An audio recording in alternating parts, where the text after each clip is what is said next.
Good morning class. Welcome to the Arjun defence academy Alwar with your mathematics faculty Mukesh Gehlot. कैसे हो सब? पढ़ाई कर रहे होंगे और टाइम को बिल्कुल वेस्ट नहीं करना है, पढ़ाई करते रहना है। चलिए, तो आज अपन एक टॉपिक के बारे में डिस्कस करते हैं जो आपके 12 पॉइंट ऑफ व्यू से भी बहुत इंपॉर्टेंट है, बोर्ड पॉइंट ऑफ व्यू से भी, और कंपटीशन में उसका एक क्वेश्चन 101% आता ही आता है, बहुत ईजी लेवल पर। अगर आप उसको कॉन्सेप्ट वाइज समझोगे अच्छे से तो इजीली समझ में आ जाएगा। रटोगे तो वहां से बहुत सारी चीज रटने के बाद तो सिर्फ इतनी दिमाग में रहती है जो रटी हुई होती है। कॉन्सेप्ट से जो चीजें समझी होती है वो बिल्कुल दिमाग में हमेशा के लिए फिट रहती है, इवन दैट किसी भी फील्ड में जाओ आगे। क्लियर है? तो चलिए, तो बहुत ही इंपॉर्टेंट टॉपिक है और बहुत ही ईजी टॉपिक है। अगर ईजी इसलिए कि अगर कॉन्सेप्ट भाई हर चीज़ को समझ के पढ़ोगे तो, और बाकी तो हर चीज़ टफ ही है। अगर रट के पढ़ोगे, रटी हुई चीज़ें सिर्फ जो रटी हुई है वो याद रहती है, बाकी कुछ याद नहीं रहता। चलिए, तो रिलेट करते हैं इसको, 11th से रिलेट करते हुए ही बढ़ेंगे अपन, क्योंकि 11th में इसका एक पार्ट अपन ने पढ़ लिया है, इनवर्स ट्रिग्नोमेट्री फंक्शन। क्या नाम है? Inverse trigonometry function. सबको दिमाग में आ रहा होगा इनवर्स ट्रिग्नोमेट्री फंक्शन सर क्या पढ़ा है अपन ने, ठीक है ना? क्योंकि इसका एक पार्ट अपन ने 11th के अंदर पढ़ लिया था, ट्रिग्नोमेट्री सिंपल। अब इनवर्स ट्रिग्नोमेट्री फंक्शन क्या है? ये प्रतिलोम त्रिकोणमितीय फलन। प्रतिलोम त्रिकोणमितीय फलन, हिंदी में इसको क्या बोलेंगे? प्रतिलोम त्रिकोणमितीय फलन। एक नाम और बोला जाता है इसका, वृत्तीय फलन भी बोलते हैं इसको। क्या बोलते हैं? वृत्तीय फलन भी बोलते हैं, प्रतिलोम वृत्तीय फलन भी बोलते हैं, सर्कुलर फंक्शन भी इसको नाम दिया जाता है। तो मोस्ट ऑफ केस में आपका इनवर्स ट्रिग्नोमेट्री आता है, प्रतिलोम त्रिकोणमिति आता है नाम। चलिए, सबसे पहली बात डिस्कस अपन सबसे पहले क्या करेंगे, अपन इनवर्स पे फोकस करते हैं। अपन सबसे पहले कुछ चीजें समझ लीजिएगा, लिखना है। लिखने का काम तो सारा अपन को नोट्स कहीं भी प्रोवाइड हो जाएंगे, बट जो चीजें दिमाग में बिठानी है उनको बहुत जरूरी है, क्योंकि लिखने के लिए नोट्स की कोई कमी नहीं है। नोट्स आप गूगल पे सर्च करोगे इस टॉपिक को लेकर तो आपके पास हजारों तरीके के से नोट्स आ जाएंगे, कोई प्रॉब्लम नहीं है, बट वो नोट्स आपको समझने बहुत जरूरी है। Is that clear? समझिएगा, inverse, trigonometry and then function, तीन चीजें आई यहाँ पर। समझ रहे हो बात को?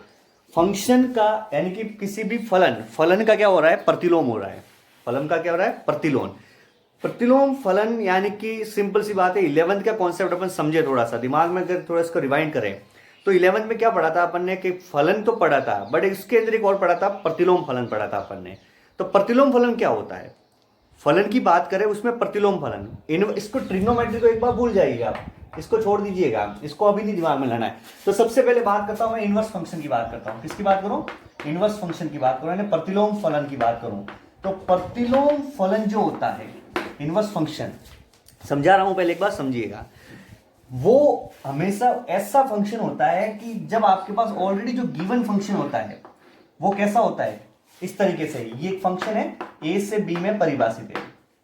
कहां से? फंक्शन को ऐसे तो परिभाषित करते हो, 11 में पढ़ा है। एक फंक्शन है जो कहां से कहां परिभाषित है?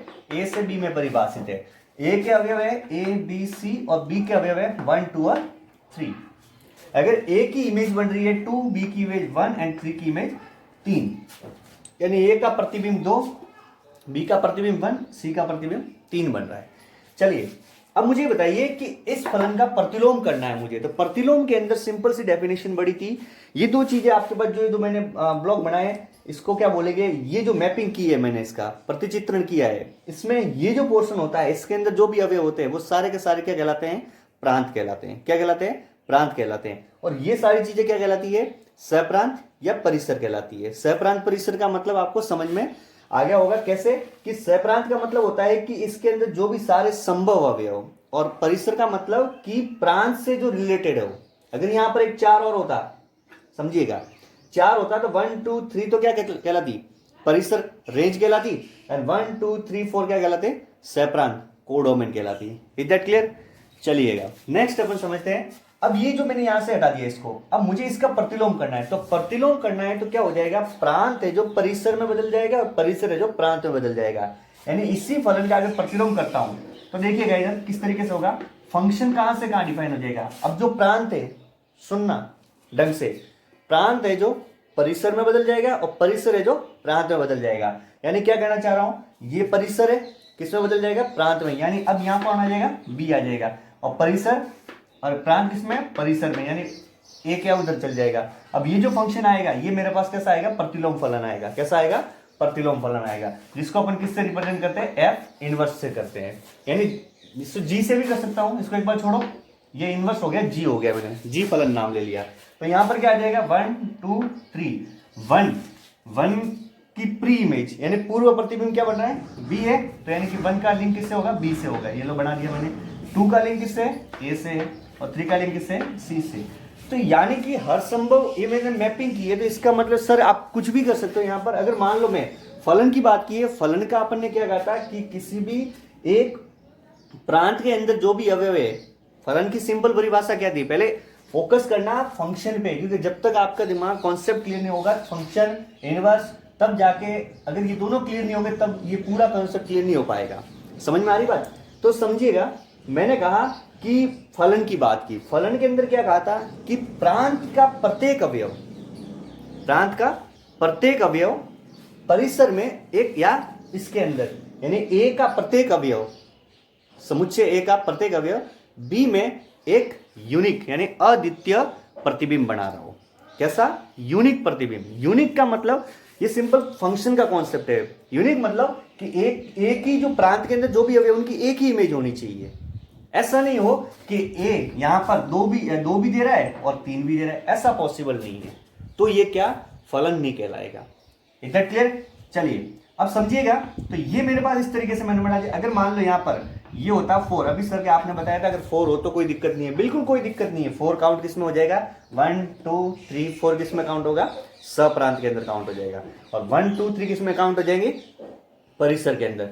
तो क्या यहां से मैं इसका इनवर्स ले सकता हूं क्या? सोच के देखो, यहां 4 ले लिया मैंने, यहां क्या ले लिया, 4 ले लिया। अब इसकी कोई इमेज बन रही थी क्या, ये किसी की इमेज थी क्या? नहीं। तो ये किसी की प्री इमेज बनाएगा क्या? नहीं। तो नहीं बनाएगा तो प्रांत के अंदर तो कुछ एक अवयव खाली रह गया, और हमने कहा था कि प्रांत के सारे यानी कि जो डोमेन में जो भी अवयव होते हैं वो सारे के सारे इमेज बनाने चाहिए, बट यहां तो ये इमेज नहीं बना रहा, इसलिए अपन इसका प्रतिलोम नहीं ले सकते। तो सिंपल सी लैंग्वेज में प्रतिलोम को एडजस्ट करना है, तो क्या लिख सकते हैं, इसको एक बार सिंपल नोट करना है, कर दो।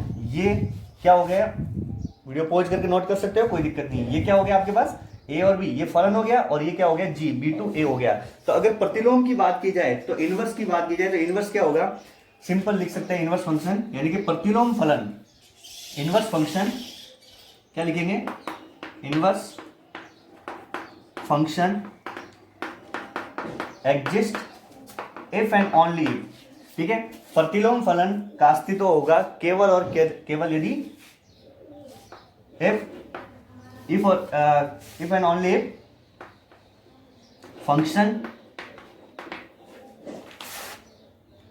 y is equal to fx must be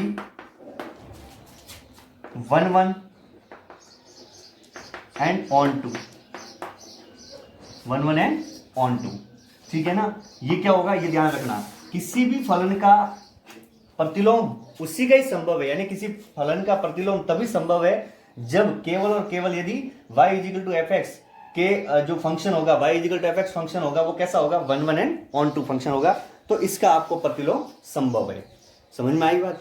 अब ये चीज मैंने लिख दी 1 1 एंड ऑन टू, ये चीज बहुत इंपॉर्टेंट है, ध्यान रखना, क्योंकि प्रतिलोम के लिए ये चीज होनी चाहिए। विदाउट 1 1 ऑन टू, 1 1 का मतलब एक एक ही, और इसका मतलब आच्छेदक, यानी फंक्शन कोई भी फलन, कोई भी फलन हो, उसका प्रतिलोम तभी संभव है जब वो फलन कैसा हो, एक एक ही और आच्छेदक हो। बात आ रही समझ में, एक एक ही और आच्छेदक हो। समझ में आई बात?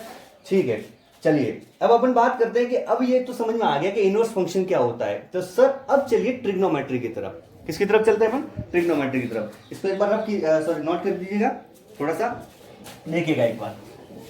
ट्रिग्नोमेट्री की तरफ चलते हैं, उससे पहले मैं आपको सिर्फ एक लाइन लिखवा देता हूं कि अगर मेरे पास फंक्शन है y is equal to F X, function है y is equal to F X, और इस फंक्शन का अगर ये फंक्शन कैसा है, y is equal to F X as 1 1 plus on two, यानी कि एक एक ही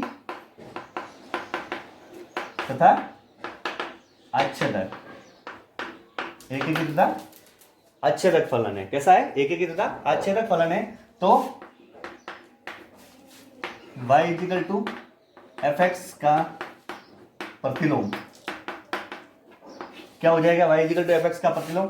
अब फलन का प्रतिलोम कर रहे हैं, वो चीज समझना, y is equal to F X का प्रतिलोम क्या हो जाएगा, फंक्शन का प्रतिलोम करते हैं, यानी कि कौन इनवर्स किसका होगा, केवल फंक्शन का होगा। या एक्स किसका काम करती है, या एक्स किसका काम करती है, प्रांत का काम करती है। और ये पूरा पूरा वाई किसका काम करता है, परिसर का काम करता है। प्रांत मतलब क्या होता है, डोमेन होता है। ये सारी चीज आपको ध्यान होनी चाहिए। और परिसर क्या होता है, रेंज होता है। ये बिल्कुल ब्रीफ आइडिया दे रहा हूं आपको छोटा सा फंक्शन के बारे में, जो बिल्कुल ही नया है, जिसने फंक्शन का मान लो आइडिया ही नहीं है उसको, तो डायरेक्टली अगर स्टार्ट करूंगा तो आपको ये समझ में नहीं आएगा कि फंक्शन क्या होता है। क्योंकि वर्ड ये तो ट्रिग्नोमेट्री तो समझ में आ जाएगा, बट ये फंक्शन क्या होता है ये समझ नहीं आएगा। तो मैंने फंक्शन का एक बेसिक आइडिया दे दिया, ठीक है। ये y इक्वल टू fx एक फलन है, जहां पर ये x क्या है, प्रांत है, और y क्या है, परिसर है, ठीक है। x प्रांत होती है, डोमेन होती है, और ये रेंज होती है। का प्रतिलोम, इसका प्रतिलोम क्या हो जाएगा, f inverse y equal to x, f inverse y equal to x, ये आपका क्या हो जाएगा, इसका प्रतिलोम हो जाएगा। ये बात आई समझ में, ठीक है। अब ये कब होगा, जब y equal to fx is 1 plus on 2 है, तभी जाके ये प्रतिलोम संभव है, अदरवाइज संभव नहीं है। तो अब यहां पर सिर्फ सिंपल सी चीज ध्यान रखना, प्रतिलोम हमेशा किसका होता है, फंक्शन का होता है। किसका होता है, फंक्शन का। तो इसको लिख लीजिएगा। अब अपन समझते हैं ट्रिग्नोमेट्री के बारे में, ठीक है। वीडियो को पॉज करके आप इसको लिख देना, यहाँ पर मैं रुकूंगा नहीं, क्योंकि अपना आप वीडियो को पॉज, आपके पास फैसिलिटी है, आप वीडियो को पॉज करके आराम से जो भी चीज नोट करनी है, जो भी चीज आपको समझ में नहीं आई है, उसको आप रिवाइंड करके लिख सकते हो। कोई प्रॉब्लम जैसी बात नहीं होनी चाहिए। Is that clear? चलिए अब अपन बात करते हैं इनवर्स, जो अपना मेन टॉपिक है, इनवर्स ट्रिग्नोमेट्रिक फंक्शन, यानी कि प्रतिलोम त्रिकोणमितीय फलन, प्रतिलोम त्रिकोणमितीय फलन। चलिए सबसे पहले मैं बिल्कुल इजी वे में समझता हूं कि सर पहली चीज दिमाग में आई कि sir y equal to sine X ले लिया आपने, y इक्वल टू क्या ले लिया, साइन एक्स ले लिया। अब मुद्दे की बात समझना, किसी के दिमाग में क्वेश्चन अरेंज हो रहा हो तो समझना कि sir y equal to sine X ले लिया और आप इसका क्या करना चाहते हो, प्रतिलोम करना चाहिए। क्योंकि पूरे टॉपिक का ही नाम क्या दे दिया, इनवर्स ट्रिग्नोमेट्री फंक्शन, यानी 100% ट्रिग्नोमेट्री फंक्शन का प्रतिलोम तो होना ही होना है। बट वन मोर थिंग, ये सोच के देखो, मैंने अभी थोड़ी देर पहले क्या बोला, मैंने क्यों पढ़ाया वो सारी जो प्रीवियस अभी थोड़ा 5-10 मिनट का लेक्चर मैंने आपको क्यों बताया, वो कि प्रतिलोम फलन किसका संभव है, जो फलन ऑलरेडी कैसा हो, 1 1 एंड ऑन 2, एक एक की और अच्छा तक। बट सोच के देखो, एक एक की डेफिनेशन आपको पता है और अच्छे तक की पता है, तो सोच के देखो कि y equal to sine X, यानी कि त्रिकोणमिति के सारे फलन क्या 1 1 होते, नहीं होते। नहीं समझ में आ रही 1 1 की डेफिनेशन, तो सोच के देखिएगा। 1 1 का मतलब ये है कि एक फलन है a से b में परिभाषित है, ये 1 2 3 है, ये a b c है। 1 1 का मतलब है कि एक ही इमेज बने, एक ही इमेज बने, उसे तो बोलते हैं 1 1, यानी 1 1, ये 1 1 होता है। अगर मान लो यहाँ पर इसकी यहाँ पर होता d होता और इस तरीके से हो जाता है हमारे पास, ये 2 हो गया, ये d हो गया, तो अब यहाँ पर 4 और ये 4 हो जाता, सॉरी ये इस तरीके से लिख देता, 4 की इमेज c भी बन रही है और 3 की इमेज भी c बन रही है, यानी कि एक ही इमेज नहीं बन रही है, इस 3 और 4 की कॉमन इमेज बन रही है। तो यानी कि ये फंक्शन 1 1 नहीं होता, तो कैसा कहलाता, मैनी वन कहलाता। अभी यहाँ पर एक ही है, यानी कि एक ही इमेज बना रहा है, एक अवयव सिंगल अपने आप में दूसरे में एक ही इमेज बना रहा है, यानी कि सेट ए के सभी अवयव सेट बी में एक यूनिक सिंगल इमेज बना रहे हैं। समझ में आई बात? तो 1 1 हो गया। अच्छा ऑन टू किसी के दिमाग में नहीं आ रहा सर ऑन टू क्या है, ये भी थोड़ा हाथों हाथ क्लियर कर देते हैं। तो ऑन टू का मतलब है, वर्ड देखो आप, देखो बिल्कुल इंग्लिश का वर्ड देखो, ऑन टू, ऑन मतलब ऊपर, क्लियर है? थोड़ा सा लॉजिकली सोच के देखो, मैथ्स को रटने की जरूरत नहीं है, थोड़ा सा दिमाग को कॉन्सेप्ट वाइज सोच के देखो, ऑटोमेटिक सारी चीज खुल जाएगी। क्योंकि अपन सोचते हैं रट के सारा हो जाएगा, नहीं, उनको चीजों को समझ के देखो। ऑन टू का मतलब ऊपर, यानी कि जो ए के अंदर सारे अवयव है, जैसे मैंने क्या लिया 1 2 और 3, और ये ए बी और सी और डी जो भी लिया व्हाटएवर, ये सारे के यानी कि ऊपर, ये सारे के सारे अवयव इसके ऊपर आ जाए। जब ऊपर आएंगे तो ये क्या हो जाएंगे, सब कवर्ड हो जाएंगे, होंगे नहीं होंगे सारे के सारे, ये सारे के सारे कवर्ड अप हो जाएंगे। तो कैसे होंगे, किस तरीके से होंगे वो समझते हैं। देखिएगा, ये इसके साथ इमेज बना दिया, ये इसके साथ बना दिया, अब ये इसके साथ बना दिया, अब ये तीनों कवर्ड अप नहीं हुई, तो क्या है, ये ऑन टू नहीं है। तो इसके लिए मैंने क्या कर दिया, इसको इसके साथ लगा दिया, इसको इसके साथ लगा दिया। अब यहां पर एक और ले लेना आपको, 4 को डी के साथ लगा दिया। अब देखो कोई भी खाली अवयव रहा क्या बी में एक भी खाली नहीं रहा, यानी कि सभी की यानी कि बी के अंदर सभी सारे अवयवों की इमेज यानी कि प्री इमेज बनती है। प्री इमेज ही तो बन रही है। ए की प्री इमेज क्या है 2, बी की प्री इमेज क्या है, पूर्व प्रतिबिंब क्या है 1, सी का पूर्व प्रतिबिंब क्या है 3, डी का पूर्व प्रतिबिंब क्या है 4, यानी सबका पूर्व प्रतिबिंब बने तो ये क्या कहलाएगा ऑन टू कहलाएगा। और ऑन टू और 1 1 मिलके क्या बन गए पूरा एक जिसे बोलते हैं बाइजेक्टिव फंक्शन बोलते हैं। क्या बोलते हैं बाइजेक्टिव, ठीक है ना, क्या बोलते हैं इसे बाइजेक्टिव बोलते हैं। तो यानी कि एकेकी और आच्छेदक पूरा मिलकर बाइजेक्टिव बनता है। तो हमें सिर्फ ध्यान रखना है हिंदी मीडियम वाले एकेकी और आच्छेदक, ठीक है ना, एकेकी भी होना चाहिए और आच्छेदक सारे के सारे अवयव यानी सारी की सारी चीजें कवर्ड अप भी होनी चाहिए, यानी कि यहाँ पर एक भी कोडोमेन कहलाने लायक कुछ भी नहीं रहना चाहिए। सारी की सारी जो अवयव है ये सारे प्रांत में कहीं न कहीं किसी पर डिपेंड है, तो यानी कि ये सब क्या हो जाएगी परिसर हो जाएगा। और सिंपल अगर आपने पढ़ा हो तो ऑन टू का मीनिंग क्या होता है, ऑन टू कैसे चेक किया जाता है, ऑन टू चेक करने का तरीका भी यही होता है कि रेंज है जो परिसर होता है वो किसके इक्वल होना चाहिए, सहप्रांत के इक्वल होना चाहिए, कि सहप्रांत और रेंज दोनों क्या हो जाए एक ही हो जाए। समझ में आई बात। चलिए ये ज़्यादा अपने इंपॉर्टेंट नहीं है, अभी सिर्फ इसको आपको नॉर्मली समझना था, ज़्यादा इसके डिटेल में नहीं जाएंगे। अभी अपने को मेन ट्रिग्नोमेट्री के फंक्शन के ऊपर जाना है अपने को। तो समझिएगा अब अपन ने क्या लिखा है y equal to sine X लिखा है। तो साइन एक्स है जो हम जैसे अब बिल्कुल लॉजिकली सोच के देखेंगे, आपको सारी चीज रटने की कोई चीज जरूरत नहीं पड़ेगी। एक भी चीज मैं नहीं बोलूंगा इसको डायरेक्टली रट लो, कुछ भी नहीं, सिंपल सब कुछ आपको याद होना चाहिए और ऑटोमेटिकली आप कॉन्सेप्ट वाइज पढ़ोगे सब याद हो जाएगा। साइन का ग्राफ पता है आपको, कुछ इस तरीके से होता है, ये साइन का ग्राफ होता है, पता ही नहीं होता। साइन की मैक्सिमम वैल्यू कहां तक होती है 1 होती है, मिनिमम वैल्यू क्या होती है -1 होती है। साइन का प्रांत क्या होता है, साइन फलन का प्रांत क्या होता है r होता है। क्या होता है डोमेन ऑफ साइन एक्स यानी फंक्शन क्या होता है r होता है। और रेंज ऑफ f क्या होती है -1 से 1, समझ रहे हो ना, रेंज मतलब y का मान ये है और x का मान ये है। ये आगे तक कहां तक जा सकता है, बहुत आगे जा सकता है। इधर कहां से जा सकता है, बहुत इधर जा सकता है। यानी सिंपल सी बात है कि इधर और इधर जाते वक्त बीच में कहीं भी रुकावट आई, कहीं रुकावट नहीं आई। So that's why range domain क्या बोल सकते हैं आर होती है, संख्या रेखा होती है पूरी की पूरी, इसलिए क्या बोलेंगे इसको आर बोलेंगे। और डोमेन क्या रेंज क्या होगी -1 से 1, यानी ऊपर कितना जा सकता है 1, नीचे कितना है -1।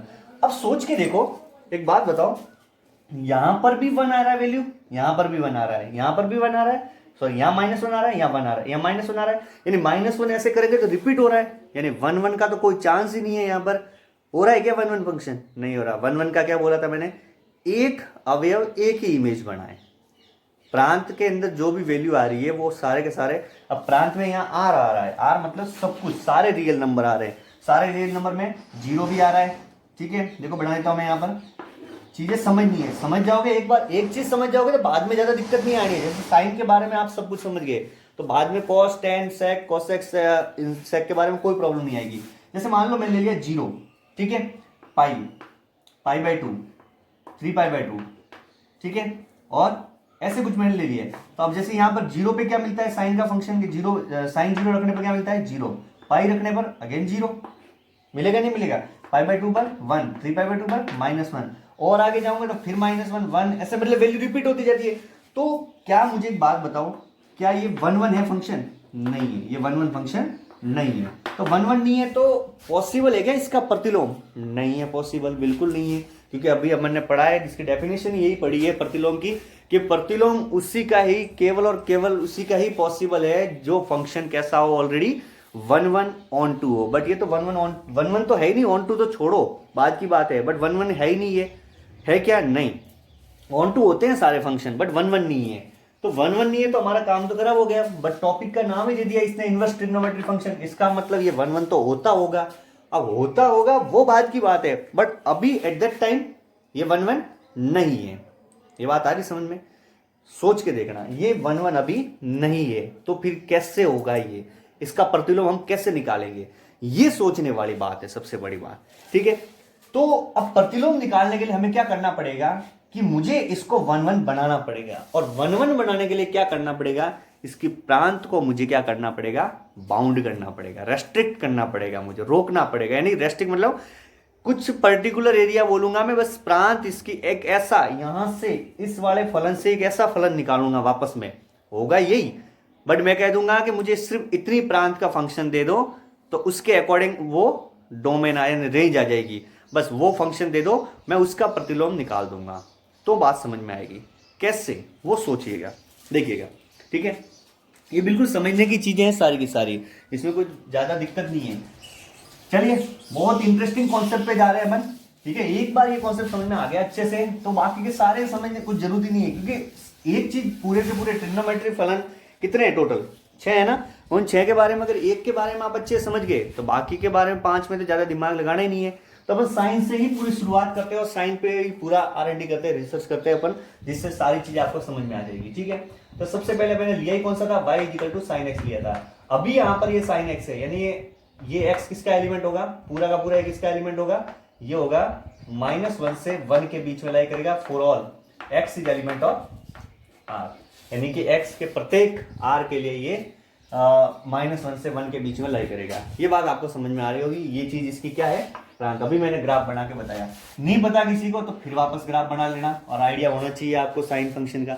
चलिए अब मुझे बताइए, मैं वापस यहाँ पर एक ग्राफ ड्रॉ कर रहा हूं। मैथमेटिक्स विदाउट ग्राफ या विदाउट डिजाइनिंग या विदाउट ग्राफिकली आप इसको समझना बहुत मुश्किल है, क्योंकि बाकी क्या कर सकते हो, रट ही सकते हो, रट लो खाली बस। बट आगे अगर कुछ करना है, समझना है, तो थोड़ा सा तो विजुलाइज करना ही पड़ेगा आपको। समझ में आ रही बात। चलिए यहां पर मैं यहाँ पर साइन लेता हूं, तो ये साइन फंक्शन कुछ इस तरीके से बना। अब यहां से अब आपको विजुलाइज करना है, आपको सोचना है, ये मेरे पास 0 हो गया, ये π/2 हो गया, ये पाई हो गया, और ये -π/2 हो गया, और ये -π हो गया।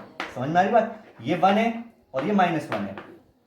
अब मुझे एक बात बताओ, आप सोच के खुद बताना कि सर इस पूरे ग्राफ में अगर यहां से यहां तक पूरा जाऊंगा, मुझे ऐसा कुछ प्रांत लेना है, प्रांत डिसाइड करना है। परिसर तो फिक्स है बेचारा, परिसर तो ज्यादा जा भी नहीं रहा, परिसर तो -1 और 1 के बीच में लाई कर रहा है, इससे ज्यादा जा रहा है क्या, नहीं।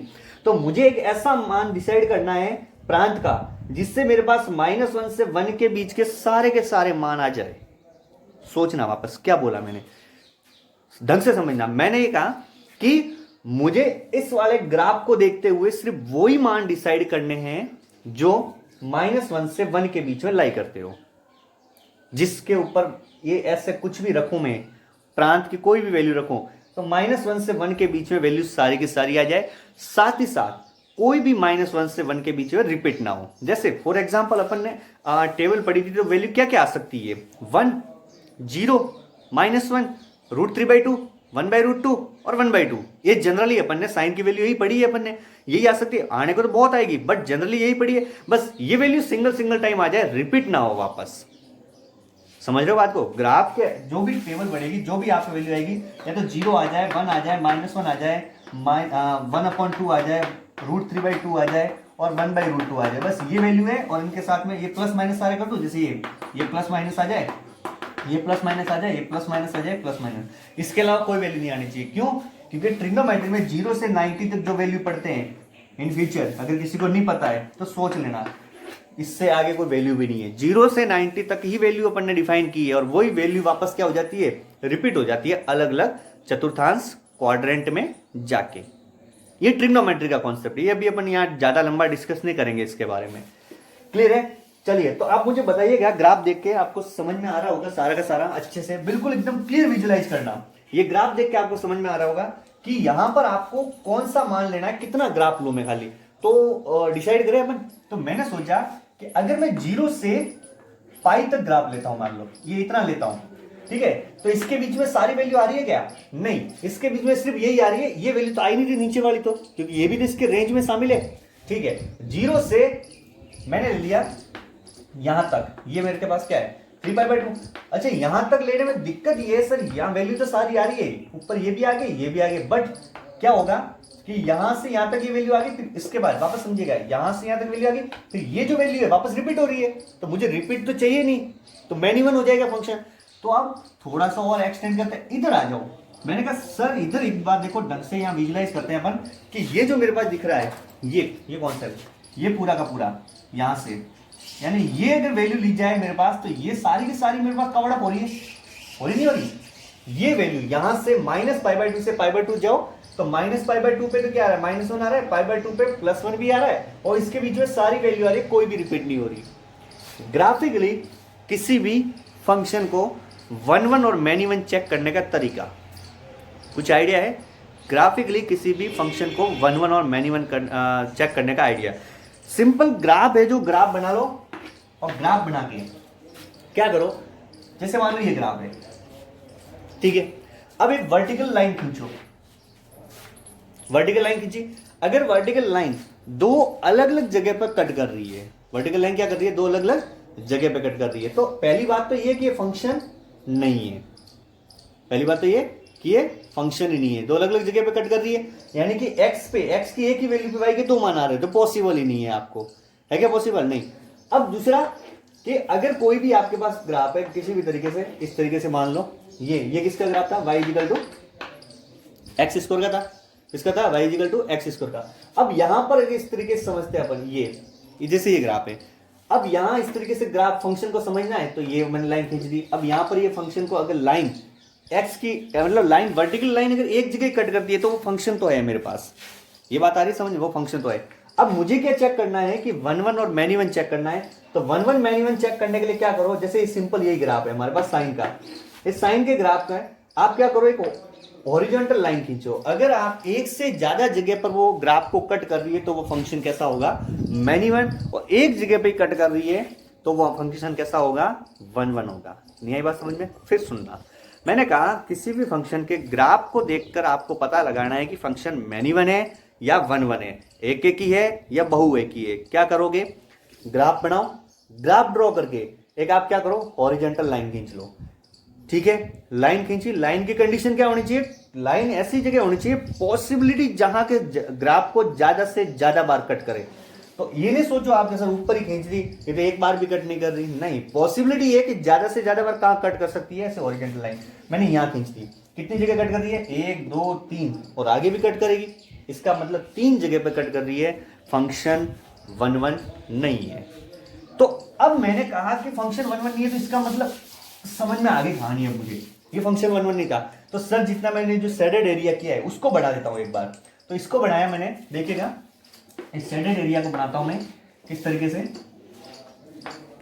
क्लियर समझना। ये शेडेड एरिया बनाया सिर्फ इतना, ये इधर आ गया इतना और ये आ गया इतना, ये क्या था, ये -π/2 था और ये क्या था, +π/2 था। अब मुझे बताओ, अभी जो कॉन्सेप्ट बताया, मैं लाइन खींचू हॉरिजॉन्टल, कहीं भी खींच देता हूं, ये खींची, ये ले लो, ये ले लो, ये ग्राफ को कितनी जगह पर, एक लाइन ग्राफ को कितनी जगह पर कट करती है, मैक्सिमम एक जगह पर। इसका मतलब दिमाग में बैठ गया कि ये फंक्शन कैसा है, वन वन है। आई बात समझ में?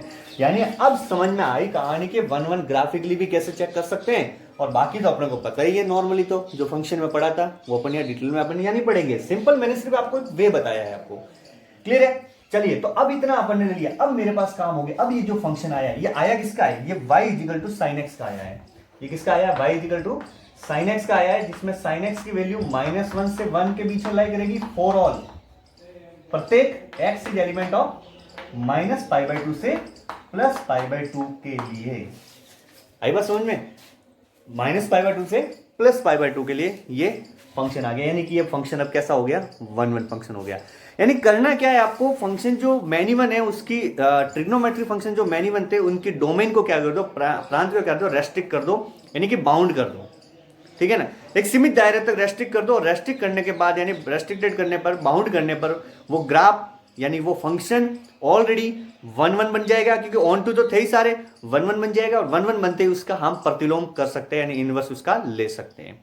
अभी इसका मैं इनवर्स नहीं ले सकता था, पॉसिबल नहीं था, समझ में आ रही बात, बट इसका पॉसिबल है, क्योंकि ये फंक्शन कैसा बन गया, ये फंक्शन आ गया। ये जो फंक्शन था ये कैसा था मेरे पास, मैनी वन, और ये कैसा आ गया मेरे पास, वन वन, कैसा आ गया, ये वन वन आ गया, और ये मेरे पास कैसा था, मैनी वन था। अब मैं इसका मैं क्या निकाल सकता हूं, इनवर्स निकाल सकता हूं। तो अब मुझे इनवर्स पे जाना है, तो सबसे पहले अपन लिखा था y इक्वल टू, इस पे मेहनत कर रहे हैं अपन, उसके बाद sine cos x tan x, इन पे ज्यादा मेहनत करने की जरूरत नहीं है। मैं इसलिए आपको ये कॉन्सेप्ट अच्छे से समझा देता हूं, तो आपको बाकी की सारी चीज समझ में आ जाएगी। इधर क्लियर बैठ रहा है ना दिमाग में? कुछ भी समझ नहीं आए तो कोई दिक्कत नहीं है, आप कमेंट करके भी बोल सकते हो, बाकी आपको डिटेल दे रखी है तो वहां से आप कॉन्टेक्ट कर सकते हो, कोई प्रॉब्लम नहीं है। ऐसा नहीं है कि मतलब समझ में नहीं आया तो कि कुछ भी नहीं आया है, रिवाइंड करके देखो वीडियो को एक बार, समझ में आ जाएगा। चीजें ऐसी है जो बिल्कुल कॉन्सेप्ट भाई, क्योंकि कुछ चीजें होती है जो अपन क्या हमेशा से रटते रहते तो एकदम समझ में नहीं आती है। Sir to the point direct समझाओ, वो नहीं होता। थोड़ा सा कॉन्सेप्ट वाइज ये चीजें आज समझ में आ जाएगी, रटने की कुछ भी जरूरत नहीं। अब देखो यहाँ से आपको सब कुछ प्राण परिसर सब समझ में आ जाएगा, सारी चीज इनकी प्रॉपर्टी सब समझ में आ जाएगी सारी, ठीक है ना। चलिए तो अब मैंने क्या किया, अब इसका मैं इनवर्स फाइंड आउट करता हूं। मैं क्या फाइंड आउट करता हूं, इनवर्स। तो इनवर्स कैसे निकालेंगे, इनवर्स निकालने के लिए मुझे क्या करना था, इसको मैं रब कर रहा हूं, आप बढ़ा लेना है, इसके पहले ये बढ़ा लेना, ये मैं नहीं बनता, ये वन बनता, ठीक है, ये बढ़ा लेना। फिर इसको इससे मैं निकालता हूं, इनवर्स फंक्शन निकालता हूं। ये किसका ग्राफ था मेरे पास, ये ग्राफ था मेरे पास y is equal to sine X का। अब मुझे फाइंड आउट करना है y इजिकल टू, अब यहां इन्वर्स करना है तो सबसे पहले मेन मुद्दा क्या है, इन्वर्स करने के लिए फंक्शन कौन है, साइन है, त्रिकोणमिति फलन का ही तो इन्वर्स करना है। तो मैं किसको इन्वर्स करूंगा, साइन को। तो मेरे पास जो ग्राफ आएगा, अब मैं किसको बनाना चाहूंगा, sine inverse y is equal to X. कोई सोच रहा होगा सर ये कैसे लिखा, अभी बताया था ना, y is equal to F X, y is equal to F X. तो इनवर्स किसका कर रहे हैं, फंक्शन का ही तो कर रहे हैं। फंक्शन कौन है, साइन, साइन एक्स क्या है, किसी के दिमाग में आ रहा है सर साइन फंक्शन है, साइन एक्स क्या है, कुछ आइडिया है। साइन अगर फंक्शन है तो साइन एक्स क्या है, साइन एक्स फंक्शन की वैल्यू है डिफरेंट डिफरेंट डोमेन पर, समझ में आ रही बात। साइन एक्स क्या है, वैल्यू है फंक्शन की। ये मैं समझ साइन एक्स पूरा फंक्शन है, साइन एक्स बोलते फंक्शन साइन एक्स ही है, बट यहां रोल कौन है, रोल फंक्शन कौन है, मोस्टली साइन है। यहां साइन फंक्शन है, उसी का इनवर्स होगा।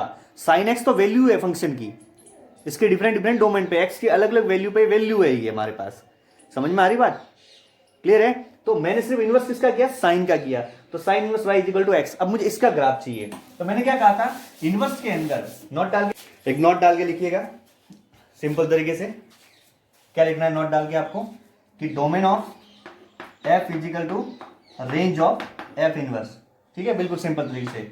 And range of f is equal to domain of f inverse, ठीक है। f inverse is inverse function of f, ठीक है, ये लिख देना नोट डाल के कहीं, समझ में आ जाएगी कहानी, ठीक है। चलिए नेक्स्ट अपन समझते हैं क्या हो जाएगा हमारे पास। ये चीज आप अपन को इनवर्स फाइंड आउट करना है यार, इनवर्स, इसके इनवर्स के बारे में प्रॉपर्टी फाइंड आउट करनी है। तो मेरे पास sine inverse y equal to x आ गया मेरे पास। अब यहां से अपन को पूरा पूरा इनवर्स फाइंड आउट करना है, तो इनवर्स के बारे में सब कुछ तो सिंपल एक बात क्लियर हो गई होगी कि सर आपने साफ साफ लिख दिया कि इस फंक्शन की जो सिंपल ये वन वन फंक्शन है, वन वन फंक्शन है, one one onto function आ गया, तो इसकी डोमेन क्या है, डोमेन तो सर हमारे पास है x इज एलिमेंट ऑफ, ये डोमेन हमारे पास, यानी यहाँ लिख देता हूं मैं, डोमेन ऑफ f क्या होगी, ये होगी -π/2 से, प्रांत क्या हो गया -π/2 से +π/2, और रेंज क्या होगी, रेंज होगी -1 से 1। तो सर इतना सोचने की जरूरत ही नहीं है, अब हमारे तो क्लियर पता लग गया, बिल्कुल क्लियर पता लग गया, कोई ज्यादा दिमाग लगाने की जरूरत नहीं है। अगर ये नहीं पढ़ो तो भी चल जाएगा कि सर अब मुझे इनवर्स फंक्शन के बारे में पता करना है, तो इनवर्स फंक्शन की डोमेन क्या हो जाएगी, ये होगी, ठीक है, और रेंज क्या हो जाएगी, ये वाली अभी लिखवाया मैंने, चेंज हो जाएगी, इंटरचेंज हो जाएगी। और सबसे पहले जब शुरुआत किया था लेक्चर में, तब भी मैंने ये लिखवाया था कि रेंज एंड डोमेन क्या हो जाती है, इंटरचेंज हो जाती है, बिल्कुल ऐसी की ऐसी, समझ में आई बात। चलिए तो फिर भी अपन थोड़ा सा विजुलाइज कर लेते हैं इसके बारे में, बाकी नेक्स्ट के बारे में सब कुछ इतना समझने की जरूरत नहीं है। तो सोचिएगा, मैंने यहाँ पर साइन इनवर्स y लिख दिया। अब इसको मैंने कहा डोमेन क्या होगी, ये मुझे पता लग गया है, डोमेन होगी ये -1 से 1, यानी कि ये आ जाएगा -1 और ये आ जाएगा 1, और रेंज क्या हो जाएगी मेरे पास, रेंज हो जाएगी -π/2 से +π/2, एंड जो डोमेन है वो रेंज हो जाएगी, तो -π/2 ये ना और +π/2 ये ना, यही समझ में। अब इसका जब ग्राफ ड्रॉ करना होगा तो कैसे ग्राफ ड्रॉ करेंगे, ये तो मेरे पास फाइनली क्या आया था, ये साइन एक्स आया था। अब इसका ग्राफ ड्रॉ करना है, यानी कि मेरे पास 1 किस पे आ रहा है, π/2 पे आ रहा है, और -1 किस पे आ रहा है, -π/2 पे आ रहा है। तो कुछ इस तरीके से हो जाएगा, सॉरी देखिएगा, कुछ इस तरीके से ये बन जाएगा,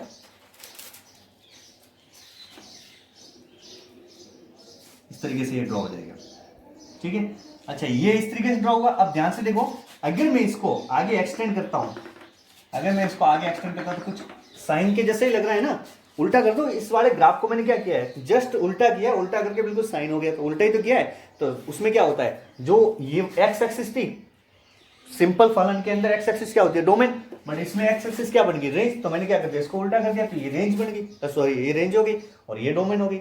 बस डोमेन रेंज में कन्वर्ट हो रही है, रेंज डोमेन में कन्वर्ट हो रही है, तो ये आ गया। अब दूसरा एक चीज समझना हमेशा कि जो ये फंक्शन होते हैं, इन फंक्शन के अंदर ये सारे के सारे ये y इक्वल टू एक्स के सापेक्ष सम्मित होते हैं, सारे के सारे इनके ग्राफ, यानी कि इनवर्स और सिंपल, कोई भी इनवर्स और सिंपल फंक्शन हो वो हमेशा y इक्वल टू एक्स के सापेक्ष सम्मित होंगे इस तरीके से, ठीक है ना। तो इस तरीके से इसको थोड़ा सा बना लेना, तो ज़्यादा टफ नहीं है।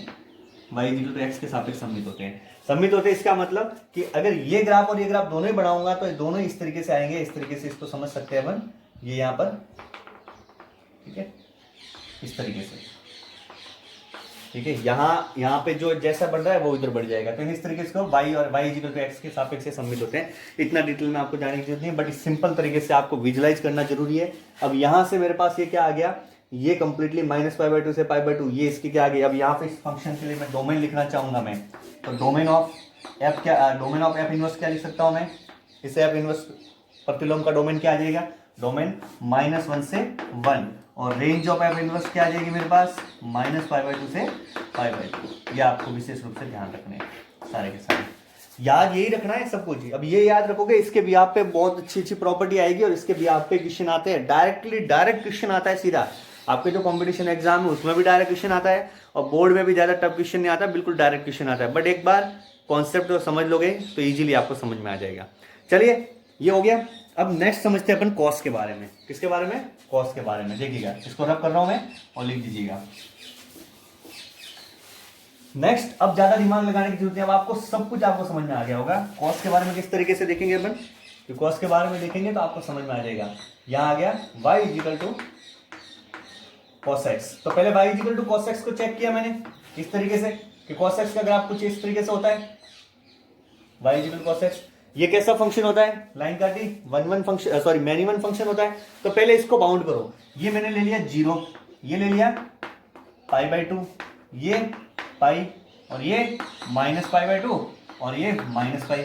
तो सोच के देखो, बनाओ, मुझे बताओ एक बार, मतलब आप दिमाग में आ रहा होगा ना कि बाउंड करना है इसको। नॉर्मली ये cos x का ग्राफ होता है कि सिर्फ कितने बाउंड करो कि ये 1 बन जाए। 1 फंक्शन बनाना है, ये मैनी वन है अभी इस टाइम, कैसा है, मैनी वन। तो सर इधर -π/2 से π/2 ले ले, तो -π/2 से π/2 लेंगे तो सिर्फ ऊपर वाला पोर्शन ही आ रहा है, नीचे माइनस का तो आ ही नहीं रहा। क्योंकि इस वाले फंक्शन की भी अगर बात करें, y cos x के बारे में क्या पढ़ा है कि किसका एलिमेंट होता है, ये पूरा का पूरा किसके बीच में लाई करता है, -1 से 1 के बीच में लाई करता है, for all x is element of R। यानी ये तो क्या है, इसकी डोमेन, प्रांत है, 11 में पढ़ा था ना। और ये इसका क्या है, परिसर है, रेंज है।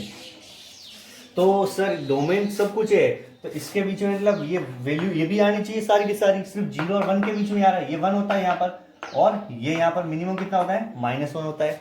तो क्या करें, तो सर यहाँ से यहाँ नहीं ले सकते, तो यहाँ से यहाँ लेंगे तो सिर्फ ये आएगा, तो यहाँ से यहाँ, ये देख लो इतना ले लिया मैंने खाली। तो इसको ड्रॉ करके देख लो इधर, इसको ड्रॉ करके देखा इधर इस साइड में, तो किस तरीके से आया, ये लो, ये 0 और ये मेरे पास पाई, यहाँ से इस तरीके से ये मेरे पास 1 और ये π/2, ठीक है। थोड़ा सा नीचे बढ़ा देता हूँ, ये आ गया मेरे पास, ठीक है, ये आ गया, ये मेरे पास कितना आ गया 1, ये π/2 और ये पाई। अब इसमें मैंने क्या करा, सॉरी इस तरीके से ये पाई आ गया, ठीक है ना। मैंने क्या कहा था, अब आप एक हॉरिजॉन्टल लाइन खींच के देखो, हॉरिजॉन्टल लाइन खींच के देखो तो क्या ये फंक्शन दो जगह कट रहा है, क्या नहीं कट रहा है, एक जगह कट रहा है। तो ये यहाँ से यहाँ तक आ गया, यानी कि हमने बाउंड कर दिया y equal to sin x, cos x को कहाँ से कहाँ बाउंड किया, cos x। तो इस वाले फंक्शन के लिए डोमेन ऑफ f क्या आ गई, इस वाले फंक्शन के डोमेन ले ली मैंने 0 से पाई के बीच में ले ली, और रेंज तो सबकी फिक्स ही है, रेंज तो ये आ गई -1 से 1। 0 पे क्या आ गया 1 आ जाएगा, पाई पे -1 आ जाएगा। देख लो ना, यहाँ से यहाँ तक सारा का सारा कोई भी रिपीट नहीं हो रहा, मान सब आ गया, +1 भी आ गया, और यहाँ -1 होता है फाइनली नीचे, तो ये भी आ गया। तो एनी 1 फंक्शन हो गया। अब ये कैसा था, ये मैनी वन फंक्शन था, और ये कैसा हो गया 1 फंक्शन हो गया। अब 1 फंक्शन हो गया और ऑन टू है ही, तो अब मैं इसका इनवर्स फाइंड आउट कर सकता हूं। तो इनवर्स कैसे करूंगा, इसको आप लिख देना, समझ में आ जाएगा। अब इनवर्स कैसे लिख सकता हूं इसका मैं, वो देखिएगा, इनवर्स ड्रॉ कर देता हूं मैं। और इनवर्स के लिए मुझे क्या चाहिए था, इसको हटा देता हूं, y equal to sorry x equal to cos inverse y। इसका मुझे ये फंक्शन ड्रॉ करना है, तो किस तरीके से करूंगा, देखिएगा, तो जो प्रांत थी वो परिसर बन जाएगी, यानी ये प्रांत है वो परिसर बन जाएगा। तो परिसर कहाँ से कहाँ, 0 से, तो इसको इस तरीके से थोड़ा सा और नीचे बढ़ा दो, ये 0 हो गया और ये पाई हो गया, और ये परिसर है तो प्रांत बन जाएगा -1 से 1 के बीच में। अच्छा, 0 पे क्या होता है, कॉस की वैल्यू 0 पे क्या होती है, 1 होती है, तो कॉस की वैल्यू 0 पे तो 1 ही आ गई, और पाई पे कितनी होती है, -1 होती है, तो ये लो पाई पे तो -1 आ गई, ये बढ़ा दिया। तो अब ग्राफ किस तरीके से बढ़ेगा, और ये π/2 होगा, π/2 पे क्या होता है, कॉस 0 होता है, तो कुछ इस तरीके से हो गया ये आपके पास आ गया कॉस इनवर्स x का, मतलब कॉस इनवर्स y बोल दो, x बोल दो। अब मैंने जब लिखा है यहाँ पर तो इस तरीके से x = कॉस इनवर्स y, तो ये आपको यही समझना है। अब सिंपल सी चीजें सोच के देखो कि सर आपने ये लिखा है, ये कॉस इनवर्स x का बना है। अब एक बात बताओ, मैं इस वाले फंक्शन को अगर मैं इस तरीके से लिख दूं y = कॉस इनवर्स x, तो कोई आपत्ति थोड़ी है। सुनना, ये सिर्फ मैंने समझाने के लिए लिखा, एक्चुअल में तो किसी भी फंक्शन को किससे रिप्रेजेंट करते हैं, y से रिप्रेजेंट करते हैं। तो सारे जो फंक्शन लिखे जाएंगे बाद में वो सारे अपन y = क्योंकि अभी जो भी फंक्शन होता है, जैसे y = sin x लिखा है, तो मैं अब फाइनली इसको इनवर्स के रूप में लिखूंगा, तो ऐसे तो लिखूंगा। क्यों, क्योंकि अगर आप ऐसे करोगे तो x एक्सिस को आप इमेजिन नहीं कर पाओगे, थोड़ा सा टफ पड़ जाएगा कि x को y बनाना और y को x बनाना। तो अभी आपके लिए ये क्या है, प्रांत, ये क्या है, परिसर। प्रांत क्या है, x, तो यहाँ प्रांत x हो गया, परिसर क्या है, y, तो ये y हो गया। अदरवाइज अगर इसमें समझोगे तो ये x क्या होना चाहिए, परिसर, तो x परिसर होना चाहिए, मतलब ये एक्सिस परिसर वाली होनी चाहिए, x एक्सिस परिसर वाली होनी चाहिए, बट नहीं है ना, ये तो प्रांत है, x एक्सिस तो ऑलवेज प्रांत होती है, तो यहाँ पर जो प्रांत वाली फंक्शन के अंदर जो वैल्यू होती है वो प्रांत वाली होती है। तो ये आप कोई ज्यादा डिफिकल्ट नहीं है आपके लिए समझना, कोई दिक्कत जैसी बात नहीं है, ठीक है, क्योंकि आप सारी चीजें इनवर्स के बारे में और प्रांत परिसर के बारे में समझ के आ चुके हो, तो कोई ज्यादा टफ चीज नहीं है। तो अब यहां से इसकी डोमेन क्या हो जाएगी, वो देखिएगा, डोमेन ऑफ एफ इनवर्स, क्या लिखोगे, डोमेन ऑफ एफ इनवर्स -1 से 1 के बीच में, और रेंज ऑफ एफ इनवर्स क्या हो जाएगी, 0 से पाई। बहुत इंपॉर्टेंट है, ध्यान रखना ये दोनों चीजें, यही याद रहेगी तब जाके आगे कुछ कर पाएंगे। समझ में आई बात। चलिए, तो अब आपको क्या करना है, आपका काम ये है कि आपको tan, cot, sec और cosec के बारे में आपको ग्राफ को ड्रॉ करना है। कल अपन सिर्फ उनके बारे में, डोमेन और रेंज के बारे में डिस्कस करेंगे क्लियरली, क्योंकि आइडिया मैंने आपको दे दिया किस तरीके से बनाना है, किस तरीके से फंक्शन को तोड़ना है, किस तरीके से फंक्शन को रेस्ट्रिक्ट करना है कि वो 1-1 बनने पर मजबूर हो जाए, और 1-1 बनने के बाद वो फंक्शन का अपन क्या निकाल देंगे, डोमेन एंड रेंज निकाल देंगे, और डोमेन रेंज से अपन फंक्शन का क्या निकाल देंगे, इनवर्स निकाल देंगे। हो जाएगा ना, कोई दिक्कत नहीं है। उसके बाद अपन बहुत इंपॉर्टेंट, अब जो अपने पास जो आने वाला है, बहुत ही इंपॉर्टेंट प्रॉपर्टीज बेसिस पर क्वेश्चन आने वाले हैं, मतलब प्रॉपर्टीज, और सारी प्रॉपर्टीज को विद प्रूफ विद अच्छे से अपन समझेंगे, जो आपके board level, board point of view से भी बहुत इंपॉर्टेंट हो, और आगे आपके कॉम्पिटिशन के लिए भी बहुत इंपॉर्टेंट हो। समझ में आई बात। तब तक इसको अच्छे से रिवाइंड करना बढ़िया तरीके से। बहुत सिंपल कॉन्सेप्ट है, लेकिन बहुत ही कॉन्सेप्ट वाइज है, क्योंकि अगर इन चीज़ों को डायरेक्टली रटने जाओगे तो विद इन 10 to 15 मिनट रट सकते हो, कोई दिक्कत नहीं है, बट कॉन्सेप्ट से समझोगे तो लाइफ टाइम के लिए दिमाग में सेट रहेगी चीज़ें, ठीक है। चलिए, तब तक के लिए ये सारी चीज़ कर लेना। धन्यवाद, जय हिंद।